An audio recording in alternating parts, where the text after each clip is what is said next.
یہ ٹاپک کیونکہ بڑا سینسٹیو ہے، اس کو کمپلیٹ کریں۔ جی دیکھیں عیسائیوں نے جب حضرت عیسیٰ علیہ السلام کے معجزے دیکھے نا، تو ان معجزوں کی نسبت انہوں نے اللہ کی طرف کرنے کے بجائے عیسیٰ ابن مریم کی طرف کر دی اور شرک میں مبتلا ہو گئے۔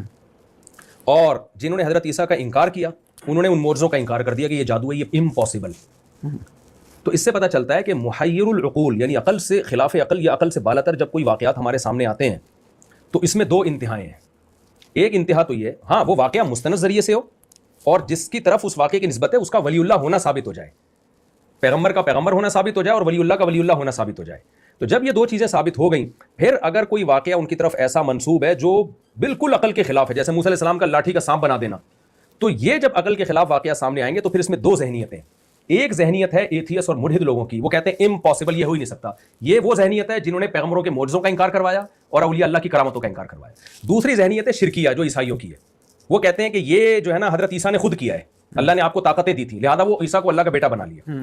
تو اعتدال والی راہ کیا ہے بھائی؟ اگر مستند ذریعے سے آئی ہے تو اس کا انکار نہ کرو اور نسبت اللہ کی طرف کرو۔ اسی وجہ سے ہم کہتے ہیں کہ جو یہ کہتے ہیں نا فضائل اعمال میں شرک بھرا ہوا ہے، وہ عیسائی ذہنیت سے دیکھتے ہیں، اور جو یہ کہتے ہیں کہ یہ واقعات ممکن ہی نہیں ہیں وہ ملحد ہیں، وہ ایتھیس ذہنیت سے دیکھتے ہیں۔ اگر فضائل اعمال میں شرک بھرا ہوا ہوتا نا تو آج فضائل اعمال پڑھنے والے دنیا کے سب سے بڑے مشرک ہوتے۔